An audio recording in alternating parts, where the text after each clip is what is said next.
Una llamada que queríamos hacer hace bastante. Hace mucho, sí, hace sí, mucho la que queríamos ahí. tenerla por acá. Estamos, y vamos a charlar, estamos en comunicación con Andrea Datri. Ella es fundadora y dirigente de la agrupación internacional Pan y Rosas, del PTS en el Frente de Izquierda, hoy en España. Bueno, una referente que acompañó muchísimo, activamente, estos 15 años de lucha por el derecho al aborto y 15 años donde también se fue adquiriendo una fisonomía también lo que hoy es nuestro feminismo socialista, en el cual nos referenciamos, nos reivindicamos, muchas de las que integramos la agrupación de mujeres Pan y Rosas. Bueno, ¿estás por ahí, Andy? Estamos en Hola. comunicación. Hola, ¿cómo Hola, estás? Andy. Bueno, ¿qué tal? ¿Qué tal? Qué bueno verte. Bueno, a modo de presentación... Buenos días para ustedes y buenas tardes para mí, porque es verdad, acá ya buenas es tardes bastante para tarde. vos. A modo de presentación de Andrea Datri, tenemos un pequeño video para recordar una de sus intervenciones y volvemos con ella para charlar un poco. Las mujeres de Pan y Rosas, junto a todo el movimiento de mujeres, seguiremos movilizándonos hasta que el Congreso convierta en ley nuestro derecho. Queremos que los nombres de estas jóvenes muertas, las jóvenes pobres hijas del pueblo trabajador, retumben como un grito en el salón de los pasos perdidos. Sabemos que nuestros derechos se debaten en el Congreso, pero estamos convencidas que los conquistamos en las calles con nuestra lucha, porque cada uno de los pasos que las mujeres dimos y seguiremos dando en las calles nunca, pero nunca serán pasos perdidos. Bueno, recordar esa intervención, la verdad que emociona, yo estuve ahí y me vuelvo a emocionar como ese día. Andy, vos sos fundadora de la agrupación Pan y Rosas, hoy estás en España. Vimos que estuviste participando de un montón de actividades, de charlas con mujeres de distintos lugares del mundo, hablando un poco de la salud de las mujeres, de cómo nos encuentra fundamentalmente la pandemia, digamos, hoy a las mujeres. En primer lugar, y antes de adentrarnos en la historia de lucha de la campaña, quería preguntarte sobre eso. ¿Cómo ves que encuentra hoy la pandemia a las mujeres, digamos, no? Bueno, si vamos a referirnos especialmente al tema de la salud, y sobre todo en esta fecha donde para Argentina tiene un significado especial la lucha por el derecho al aborto, habría que señalar que con la situación de crisis y recortes que venía teniendo los sistemas sanitarios en todo el mundo, hay 18 millones de mujeres sin acceso, perdón, sin acceso a anticonceptivos. Y que si calculamos que con el exceso de trabajo que tuvieron los sistemas sanitarios en estos meses de pandemia de coronavirus, si consideramos que por esa saturación de los sistemas se hubiera reducido un 10% apenas de la capacidad operativa de los servicios de aborto en los países donde sí es legal, se está calculando aproximadamente se produjeron 3 millones de abortos inseguros clandestinos y que deben haber conducido a la muerte aproximadamente a 28.000 mujeres. Y al mismo tiempo, 15 millones de embarazos no deseados puede dejarnos esta pandemia y esta reducción de la capacidad operativa de los servicios de aborto y de los servicios de anticoncepción y de salud reproductiva en distintos países. Entonces, desde ese punto de vista, bueno, a las mujeres las encuentra con sus derechos recortados y con muchos derechos por conquistar, como el derecho al aborto en Argentina, paralizados por esta situación de pandemia que también paralizó durante bastante tiempo los parlamentos, como sucedió en Argentina y en otros países, ¿no? Al mismo tiempo, hay una denuncia de que hubo un aumento de un 30%, se calcula como promedio alrededor del mundo, de los casos de violencia machista, dado también a la situación del encierro y de el permanecer en los hogares con la persona que ejerce violencia contra las mujeres casi permanentemente, ¿no? Todos los días. Esta es una situación una situación desde el punto de vista de los derechos de las mujeres que reclamamos en las movilizaciones habitualmente, pero también hay que señalar que si hablamos de lo que fue denominado como la primera línea en la actuación durante esta pandemia, sobre todo en el momento de la crisis sanitaria, las mujeres constituyen a nivel internacional entre 70 y 80 por los trabajadores sanitarios. Quiere decir que esa primera línea es mayoritariamente femenina y esa primera línea no solamente sufrió la sobrecarga de trabajo durante estos meses de pandemia, sino que también empieza a ser la protagonista en distintos países de la lucha por la salud pública, denuncian los recortes que sufrieron en la década previa y que son los que hicieron que terminaran pagándose con muertes y con situaciones de sobresaturación de las unidades de cuidados intensivos, por políticas económicas y políticas sanitarias de austeridad, de ajuste, de recortes presupuestarios, pero también de recorte de personal. En el Estado español, que se jacta de ser uno de los países con el mejor sistema sanitario, lo cierto es que los trabajadores, trabajadoras de la salud sufrieron un 5% de recorte de salarios en la década previa, cuando fue la crisis del 2008, o posteriormente a la crisis del 2008, y todavía al día de hoy hay 9.000 trabajadores sanitarios que no recuperaron su trabajo, que fueron despedidos en esa época y no recuperaron su trabajo. Hoy están denunciando además que a los trabajadores y trabajadoras que incorporaron extras, digamos, durante esta situación de crisis aguda. Piensen ustedes que en el Estado español, por ejemplo, hubo días, semanas enteras con 900, 950 muertos por día, y en ese momento, cuando se incorporaron trabajadoras y trabajadores para paliar esta situación, hoy están denunciando que ya los echando, digamos, ¿no? Que ya los están dejando sin trabajo. Entonces, vemos a las mujeres, sobre todo a las mujeres de esa primera línea sanitaria, empezando a dar ejemplos de lucha y esperamos que esto empiece a cundir y a multiplicarse y que tenga, que sin duda lo va a tener, el apoyo de toda la población, como se ha demostrado durante toda la crisis, con los aplausos a los sanitarios cada día a las 8 de la noche aquí en el Estado español, en todas las ciudades del país. Andy, ya metiéndonos más también en el tema de estos 15 años de lucha por el derecho al aborto, vos recién mencionabas, bueno, los congresos paralizados en todo el mundo. Acá en Argentina, Alberto Fernández, lo primero que hizo cuando abrió las sesiones parlamentarias fue decir que iba a enviar al Congreso un proyecto propio de ley alternativo al de la Campaña Nacional por el Derecho al Aborto, cuyo texto se desconoce, nadie sabe nada, pasaron 6 meses. Y en el marco de la pandemia, como vos decías, esta situación estructural de las mujeres que no pueden decidir sobre su propio cuerpo se agrava.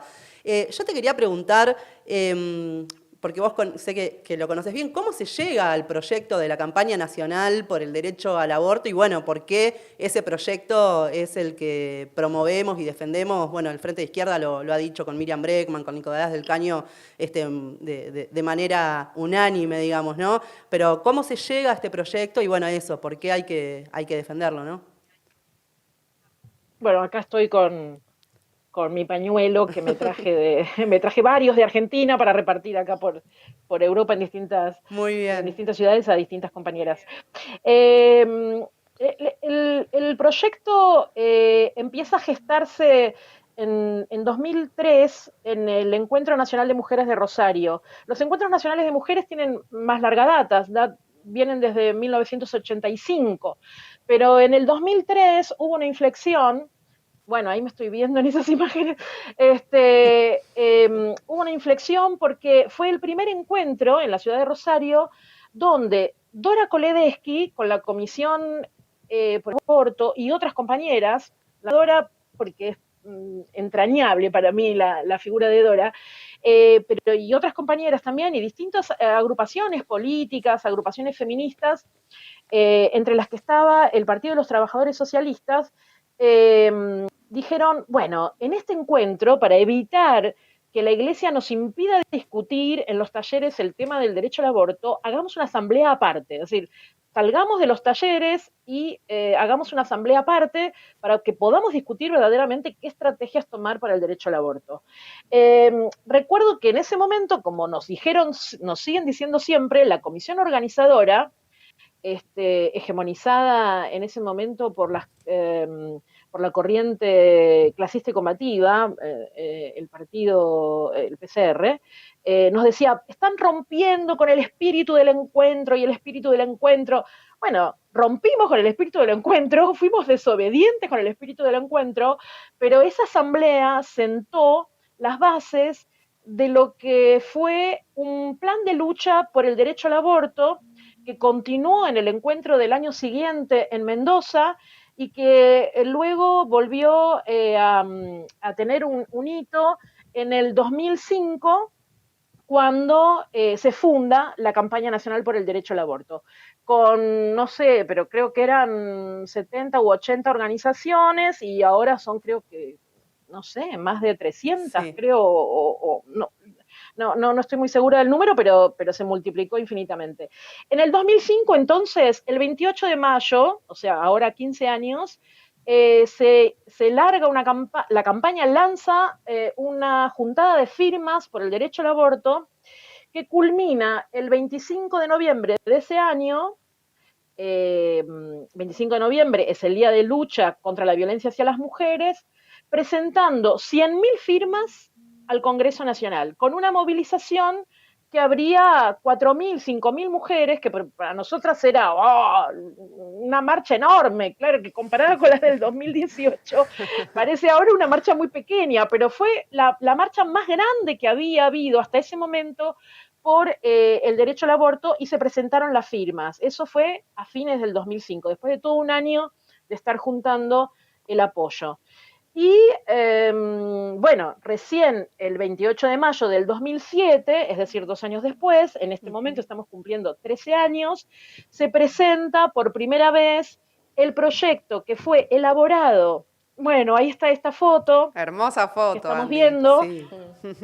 Es una foto histórica que a mí me conmovió mucho, me la hicieron llegar las compañeras de la campaña por el derecho al aborto hace un año, creo, 2 años. Yo no sabía que existía esa foto, porque además esa foto debe ser en papel, probablemente, no digital, la original. Y esa foto estamos en la puerta del Congreso que da sobre la avenida Rivadavia, que es donde está la mesa de entradas, y fue sacada cuando salimos de presentar el primer proyecto escrito y elaborado por el movimiento de mujeres, porque antes había habido algunos proyectos presentados por diputados, pero este fue el primer proyecto elaborado por el movimiento de mujeres y tuvo mucho que ver en su redacción Dora Kolereski, que era abogada además, ¿no? En esa foto estamos, bueno, ahí estamos, Norita en el centro, o sea, lo que muestra que estuvo desde el primer momento con el derecho al aborto. Al lado estoy yo, aunque es un poco irreconocible. Atrás de Norita está Patricia Walsh, que es la hija del escritor y periodista desaparecido Rodolfo Walsh. Si no me equivoco, en ese momento era legisladora, Patricia, no estoy muy segura, si no fue en ese momento fue después. Al lado de Patricia, con un gorro, porque hacía un frío bárbaro y había lloviznado, está la entrañable Loana Berkins, que ya falleció, una dirigente y activista travesti en Argentina, por la que muchas de las nosotras peleamos para que pudiera entrar a los encuentros nacionales de mujeres, porque las comisiones organizadoras no dejaban al principio que ingresaran las compañeras trans y las compañeras travestis. Está nuestra compañera Andrea Robles, luchadora del Partido de los Trabajadores Socialistas, y bueno, y están las compañeras de la campaña por el derecho al aborto. Una delegación pequeña, pero que intentaba ser representativa de los sectores que empujábamos, que peleábamos por este derecho junto a las compañeras de la campaña. y que no por casualidad, lo estoy pensando ahora, ¿no? Hay representantes de los organismos de derechos humanos, porque Madres de Plaza de Mayo y Patricia Walsh, que es una de las fundadoras de Hijos, también vienen ahí a hacer que el derecho al aborto es un derecho fundamental de las mujeres y esta necesidad de ligarnos a la lucha por los derechos humanos en Argentina, ¿no?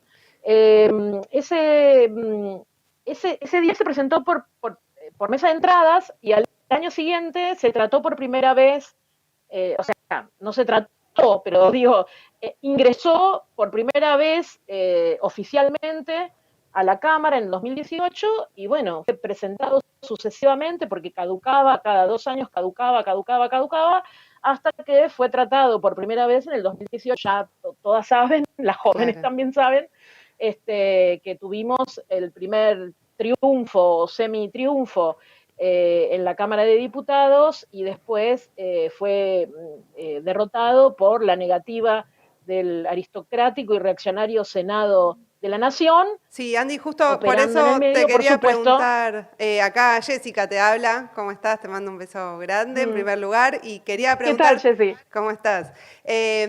Justamente a 2 años de esa votación que vos mencionabas, ¿qué conclusiones crees que serían importantes para el movimiento de mujeres hoy como balance de estos 2 años que pasaron también?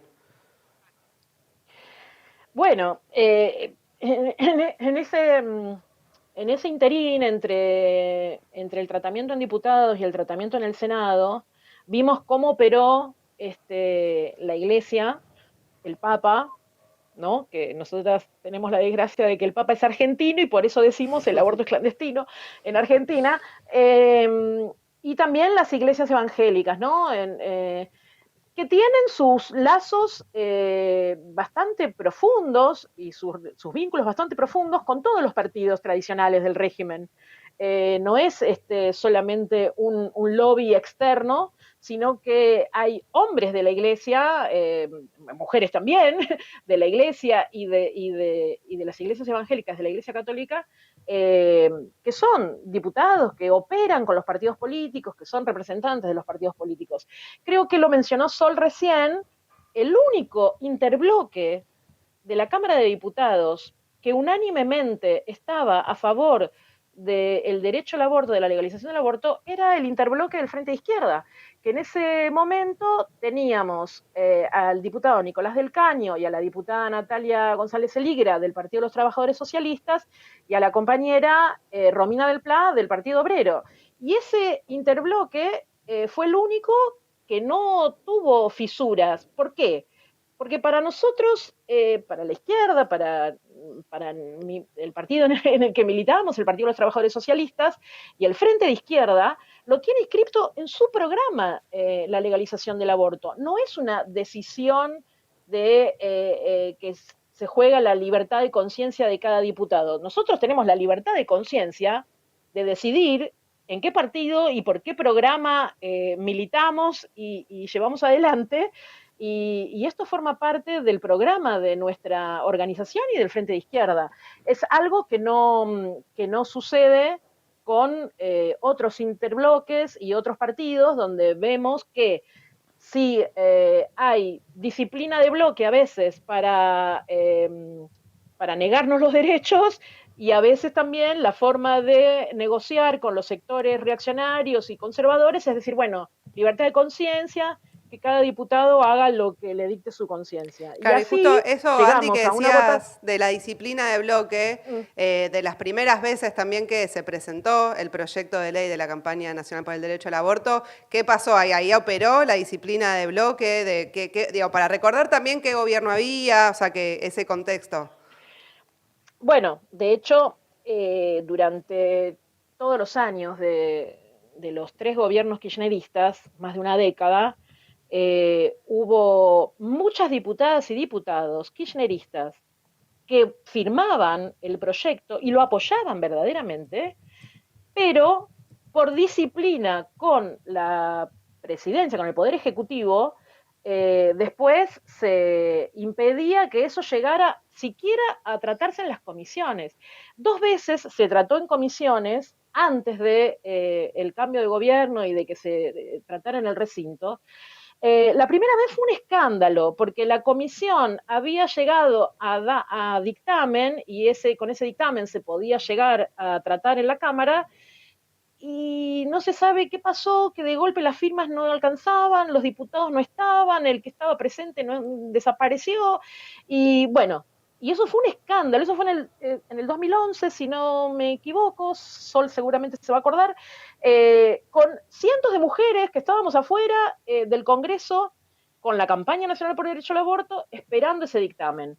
Eso fue una de las primeras veces que se trató. La segunda vez la comisión, perdón, la presidía Patricia Bullrich de la oposición y la vicepresidenta era Diana Conti, que era del oficialismo en ese momento, del kirchnerismo, y nuevamente nos faltaron, yo fui en ese momento asesorando al diputado Nicolás del Caño del Frente Izquierda y nos faltaban 2 minutos para decidir el dictamen y de golpe no daban los números de los presentes y había sido que una llamada de la presidenta Cristina Kirchner había pedido que se retiraran los diputados y diputadas del Frente Izquierda, perdón, de la Victoria, para no dar quórum a esa comisión.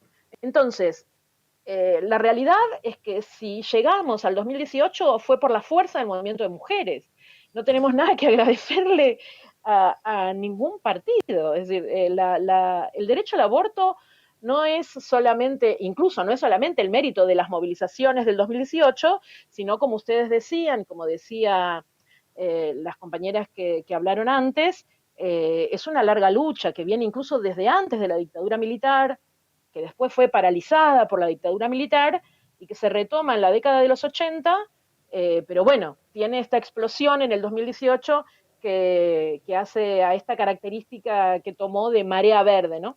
Me acuerdo, perdón, no, me acuerdo ahora que recordabas esa comisión de legislación penal con Diana Conti y Patricia Bullrich, me acuerdo la frase textual, nunca me la voy a olvidar porque fue como, este es el acuerdo que a esto llega, digamos, dijo públicamente cuando Nicolás del Caño promovió que se juntaran firmas para que se trate el proyecto, dijo, si se ponen de acuerdo, nosotras también nos ponemos de acuerdo y no venimos.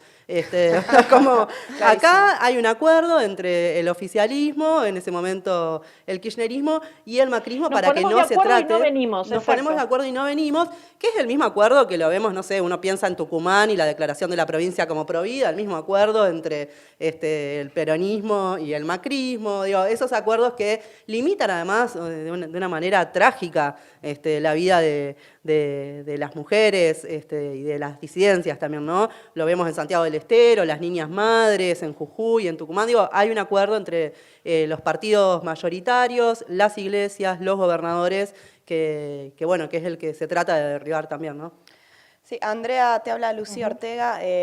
Bueno, para ir finalizando la entrevista y volviendo un poco al inicio cuando hablabas de la pandemia y cómo impacta en mayor medida a las mujeres por el aumento de la violencia a las mujeres, por los derechos recortados, ¿no? Pero también decías que las mujeres están en la primera línea enfrentando esta enorme crisis, esta grave crisis sanitaria y económica por ser las principales composición de las trabajadoras de la salud, por estar en los barrios, como por ejemplo acá el caso de Ramona. Bueno, frente a esta crisis, ¿cuáles son los desafíos para el movimiento de mujeres? Bueno, creo que el principal desafío es el de retomar las calles con todas las medidas que sea necesario de seguridad por la salud, pero retomar las calles por nuestros derechos. Ayer estuve en dos concentraciones de trabajadoras de la salud en el Hospital del Mar, que está frente al Mediterráneo, aquí en Barcelona, y en el Hospital de la Santa Creu y Sant Pau, que es un hospital muy grande, tradicional de aquí de Barcelona, porque las trabajadoras sanitarias empezaron a reclamar por la salud pública, por servicios de calidad, para que no sufran recortes de cobertura las pacientes, los pacientes, y también por sus propios derechos como trabajadoras, por un derecho a jubilarse a los 60 años. Piensen ustedes que hay muchas sanitarias y sanitarios que han muerto por estar atendiendo en la primera línea de fuego. Aquí en España hay un alto índice de trabajadoras y trabajadores que murieron por COVID-19. Entonces, eso en primer lugar, las trabajadoras y los trabajadores se tienen que organizar por cosas tan elementales como, por ejemplo, contar con equipos de protección individual, algo que no llegó a España ni siquiera a los últimos días de la crisis más alta, más aguda. Y entonces, como decía una compañera nuestra de Estados Unidos, enfermera, Tre Won, que trabaja en el Hospital Monte Sinaí de New York, es necesario poner bajo control de las trabajadoras y los trabajadores eh, la salud y centralizar y nacionalizar la salud privada, no puede estar en manos privadas. Pero además es necesario coordinar con todos los sectores de trabajadores esenciales que han sido esenciales y en la primera línea durante esta crisis y esta pandemia, pero también con los trabajadores y las trabajadoras que producen a lo mejor cosas que no son esenciales para luchar para que esas fábricas se pongan a producir lo que es necesario verdaderamente bajo control de sus trabajadores. Por ejemplo, aquí en Europa hubo pronunciamientos de trabajadores, luchas por no queremos ir a fabricar piezas para aviones y los aviones y los vuelos están parados.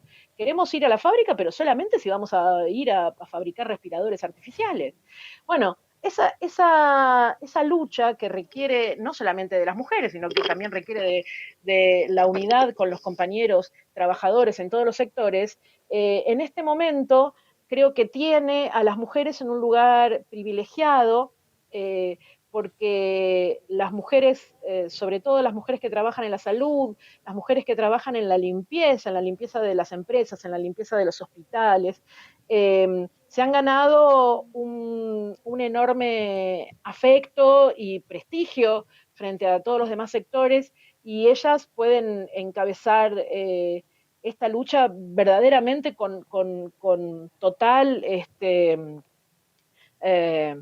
eh, con el respeto de todo el mundo y la solidaridad de todo el pueblo trabajador. No olvidemos que en el momento más agudo de la crisis en Europa, en Italia, hicieron una huelga general los trabajadores y las trabajadoras y las enfermeras firmaron un manifiesto diciendo nosotras no vamos a poder hacer huelga, hagan huelga por nosotras.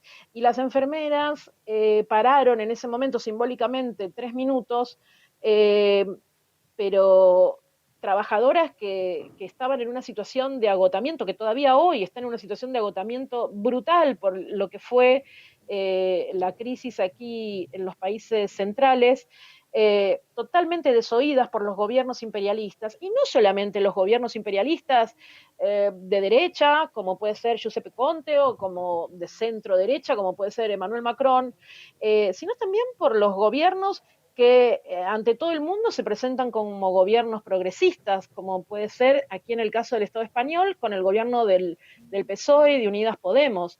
El papel nefasto que está cumpliendo las corrientes reformistas como Unidas Podemos, que no olvidemos, surgieron de la crisis anterior, de la crisis del 2008, planteándose que había que ir contra la casta política, y hoy no solamente son parte de la casta política, son parte del gobierno de un país imperialista como España, vive esta situación con despidos, cierres de empresas. Hay 3 millones nuevos de desocupados en España. Hoy venimos de ver un corte de asistir a un corte de calle ruta en la automotriz Nissan, que anunció directamente el cierre de todas sus plantas aquí en el Estado español, dejando a miles de familias en la calle aquí en Cataluña. Y bueno, está bien, no hacen un producto esencial. Los automóviles no son hoy un producto esencial, pero esas plantas que están aquí en el territorio catalán podrían fácilmente ponerse bajo control, ser nacionalizadas, ponerse bajo control de los trabajadores y producir todo aquello que sea esencial para la vida. Bueno, no, eso no va a ocurrir de la mano ni del gobierno español, ni tampoco de la mano del gobierno catalán, que es uno de los principales responsables de la privatización de la salud aquí en Cataluña. Yo estoy en Barcelona, por eso les comento esta situación. Bueno, Andy, se nos fue hoy el programa, pero vamos a tener también nuevos especiales seguramente, porque bueno, viene también un día de lucha muy importante el 3 de junio.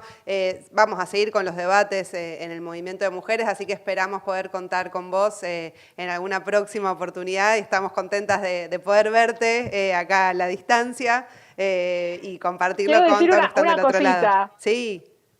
Quiero contarles una anécdota, porque antes hablaron del cantito Sol con Roxana Fanjul, estuvieron hablando del cantito de prohíben el aborto los curas abusadores. Sí. Bueno, ese cantito lo creamos entre la activista lesbiana Fabiana Tron, que si me está viendo le mando un gran saludo, y yo empezamos a buscar rimas en el encuentro de Rosario del 2003. Ese fue el origen de ese cantito, que empezamos a tratar de buscar las rimas y terminó en eso, que ahora se hizo muy popular y perdimos los derechos de autoras. Perdimos los derechos de autoras. De hitazos, de canciones. Sí, los hits del movimiento. Otra gran compositora de esos cantitos que planificábamos juntas es la queridísima Loana Berkins, a quien recuerdo permanentemente. Y quería comentarles que me llegó un mensaje de Celeste McDougall, de la Campaña Nacional por el Derecho al Aborto, diciéndome que están por presentar un video que recorre la historia de la lucha por el derecho al aborto, y lo que me mandó a decir es que se me ve muy jovencita en el video.